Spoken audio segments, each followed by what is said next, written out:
ఈరోజు ఇక్కడ MGBS bus స్టాండ్కి వచ్చేసిన మన సిఓ గారికి, జాయింట్ సిఓ గారికి, మన శృతి పాటిల్ గారికి అందరు కూడా నా తరపు నుంచి టీఎస్ఆర్సీ యాజమాన్య తరపు నుంచి స్వాగతం కోరుతున్నాను. Sir, this is one of the biggest bus stations in the entire country sir, and third in the Asia continent sir. So it is in the 19-acre campus sir, and we have a footfall of 1 lakh people visiting this bus stations every day sir. So after this launch of Mahalakshmi scheme, it has again increased sir. So it's one of the biggest bus stations in the country sir. So అదే విధంగా ఈరోజు PIB శృతి పాటిల్ గారు వాళ్ళ సిబ్బంది అంతా ఒక మంచి awareness camp తీసుకున్నారు, ఓటర్ అవేర్నెస్ క్యాంపు. నా తరఫు నుంచి, యాజమాన్య తరఫు నుంచి కూడా పేరుగా అభినందిస్తున్నాను.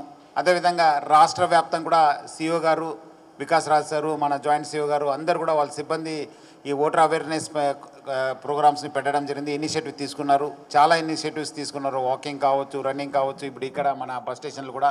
సో నా తరఫు నుంచి, యాజమాన్య తరఫు నుంచి కూడా పేరు అభినందిస్తున్నాను. ఇలాంటి కార్యక్రమం మన బస్ స్టేషన్స్ కూడా ఏర్పాటు చేయాలని చెప్పి నేను సిఓ గారు కోరుతున్నాను sir.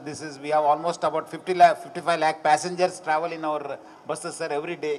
It is one of the biggest places sir where public can get lot of awareness sir. I request you can arrange more such camps, such initiatives in our bus stations also. I request the Shruti Patil also to make use of our campus sir.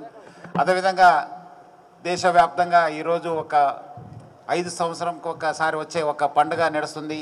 ప్రజలందరూ కూడా యాక్టివ్గా participate చేయాలని చెప్పి కోరుతున్నాను. ఇదో 5 సంవత్సరానికి ఒకసారి వస్తుంది.